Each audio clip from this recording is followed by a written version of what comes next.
स्वागत है आप सभी का हमारे YouTube चैनल में। और आज हम पढ़ने वाले हैं ट्रेजर चेस्ट से। सबसे पहला पोयम है अ वर्क ऑफ आर्टिफाइस और ये लिखा गया है मार्गी पीएससी के द्वारा।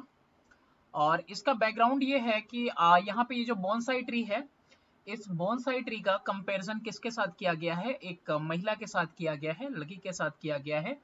कि जिस तरह से इसको गमले में उगाया जाता है, इसकी काट छांट की जाती है, इसको बढ़ने नहीं दिया जाता है, वैसे ही समाज के अंदर औरतों के लिए भी क्या है कि उनको बढ़ने नहीं दिया जाता। शुरुआत से बंदिशें लगाई जाती हैं उनको, मतलब उनकी सोच को रोका जाता है, उनके ग्रोथ को रोका जाता है।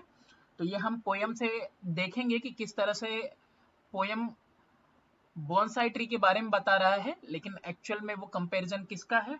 वो कंपैरिजन है किससे? एक महिला से, कि कैसे उसकी जिंदगी में जो है कि जो मेल डोमिनेटिंग सोसाइटी है, किस तरह से उसने उसका नजरिया बदल रखा है, कैसे वो अपने आप को सोचती है।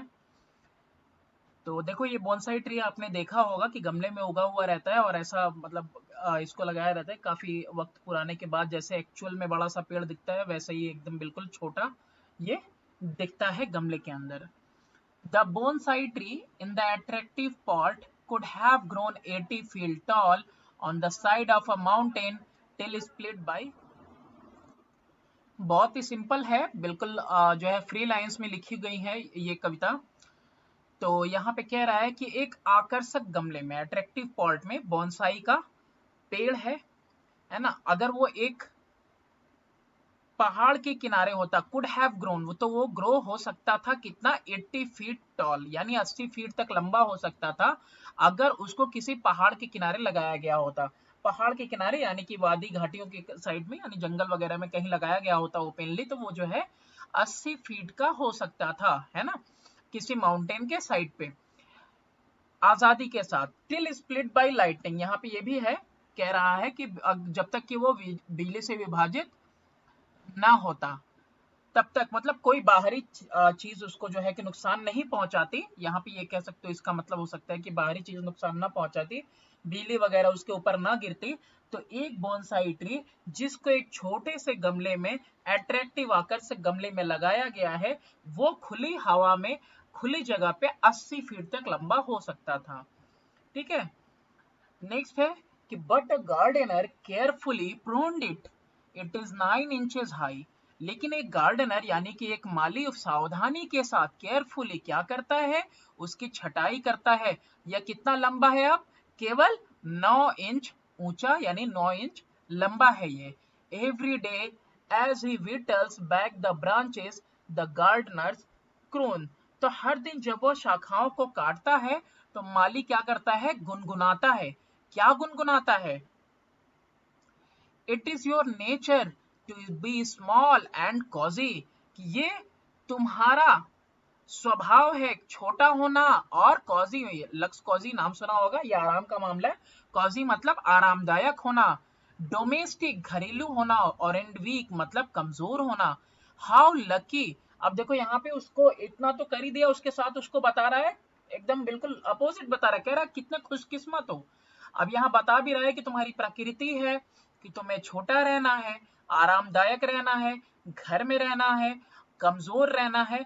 कितने खुशकिस्मत हो, इंद्रिय बंदिशों के बाद कह रहा है तुम कितने खुशकिस्मत हो। लिटिल ट्री, छोटे छोटा पेड़, to have a pot to grow in, कि तुम्हारे पास एक गमला है कि तुम जिसमें उस बढ़ पा रहे हो। अब यहाँ शुरू से अगर हम पोयम को देखें तो यहाँ पे देखो, जैसे एक औरत होती है उसको घर के अंदर क्या किया जाता है? बिल्कुल सीमित कर दिया जाता है। अगर उसकी महत्वाकांक्षाओं को अगर सही जगह दी जाए, सही दिशा दी जाए, तो कैसे कल्पना चावला बन सकती है, वो साइना नेहवाल बन सकती है, तो वो देश का नाम तक रोशन कर सकती है और कई जगह पे अपने झंडे गाड़ सकती है, माउंट एवरेस्ट पे भी जा सकती है। तो लेकिन यहाँ पे क्या किया जाता है कि उसको बिल्कुल क्या किया जाता है? काटा छांटा जाता है, यानी यहाँ पे उसके ऊपर बंदिशें लगाई जाती हैं, है ना। लोग जो है अपना नजरिया उसके ऊपर थोपते हैं और थोप के क्या करते हैं कि मतलब तुमको इस तरीके से रहना है, ये करना है, वो करना है। तो देखो, जैसे यहाँ पे मैंने एक फोटो लगाया है कि किस तरह से वो घरेलू गृहस्थी कार्यों में ही बस रह जाती है, बस खुद को अच्छा दिखाना है ना, शादी ब्याह के लिए बस इन्हीं सब चीजों के लिए एकदम बिल्कुल महिलाओं को रख दिया गया है, इसके अलावा और कोई काम नहीं है। वरना आप देखो तो अब जो है कि महिला जो है ट्रेन भी चला रही है, हवाई जहाज भी चला रही है, तो यहाँ पेड़ से कंपेयर किया गया है ना। तो यहाँ पे दिखाया जा रहा है कि हाँ तुम छुई मुई हो, तुमको घर में रहना है, ऐसे रहना है वैसे, कि तो कितने बड़ी खुशकिस्मती की बात है कि हाँ तुमको घर मिल रहा है यहाँ पे, है ना, इतना आराम मिल रहा है। तो यहाँ पे वही बोनसाई ट्री की बात की जा रही है। तो ये जो है ना कटाई छटाई कहाँ की जा रही है, इनकी सोच पे की जा रही है, इनको सोच बदली जा रही है। वो कैसे, वो भी आगे दिखाएगा। With living creatures, one must begin with very early to dwarf their growth. अब यहाँ पे देखो बोनसाई ट्री से सीधे कहाँ चले आए, लिविंग क्रिएचर्स पे, जो जिंदा क्रिएचर्स हैं, यानी वही ट्रीज वगैरह चाहे जो भी हैं, कि आप ड्वार्फ करने के लिए, ड्वार्फ करने का मतलब होता है ना छोटा करना, है ना, सीमित कर देना उनका ग्रोथ, यानी ग्रोथ, है ना, साइज वगैरह ना बढ़े। तो ड्वार्फ करना ये बहुत ही मतलब खतरनाक शब्द यूज किया गया है, ड्वार्फ कर देना। ड्वार्फ उनको बोलते हैं जो लोग बौने होते हैं। तो ड्वार्फ करने के लिए, बौना करने के लिए उनको ग्रोथ को, कि बहुत ज्यादा फैले ना, बहुत ज्यादा बढ़े ना, है ना, आगे ना बढ़े, तो वैसे के लिए बहुत अर्ली, बहुत शुरुआत से क्या करना पड़ेगा, शुरू करना पड़ेगा। The bound feet, the crippled brain, bound feet मतलब बंधे हुए पैर, क्रिपल्ड ब्रेन का मतलब होता है पंगु बना देना, जो है कि मानसिक तौर पे। अब जैसे मानसिक तौर पे पंगु बना देना, जैसे एक हाथी होता है, चेन की बेड़ियां वो तोड़ सकता है, लेकिन बचपन से जो है कि कोई हकाता गया है उसको, है ना, दाएं बाएं करता गया है, तो वो बिल्कुल वैसे ही चेन को कभी तोड़ नहीं पाता, उसी में रह जाता है। तो क्या कर देना, पंगु बना देना, कि बाहर की सोच ही ना सके, उससे ज्यादा ना सोच सके। द हेयर इन कर्लर्स, यानी कि जो बाल होते हैं ना उनको क्या किया जाता है, सीधा किया जाता है कर्लर वगैरह से। जैसे देखा होगा आजकल वो आता है ना हीटिंग इफेक्ट के साथ, बाल जिस तरह चाहो उस तरीके से हो जाते हैं। The hands you love to touch. अब यहाँ पे देखो क्या है कि ये पहले ना चाइना में होता था कि पैरों के ऊपर कपड़े बांध दिए जाते थे बहुत मजबूती के साथ, ताकि पैर जो है ना छोटे साइज के हों, और छोटे साइज के होने की वजह से जो है कि खूबसूरत दिखें। तो ये किया जाता था चाइना में, फिर बाद में ये सब तो बंद हो गया, और इसकी वजह से बहुत सारी जो औरतें हैं वो अपंग भी हो जाती थी, है ना, बहुत ज्यादा ये तकलीफ दे चीज थी। और क्रिपल्ड ब्रेन का भी मतलब वही है। तो यहाँ पे यही है कि मतलब कैसा बना दिया गया है कि भाई उनको बांध दिया गया है ना, घर गृहस्थी से बांध दिया जाता है, उनकी सोच को बिल्कुल जो है कि क्रिपल कर दिया जाता है, पंगु बना दिया जाता है।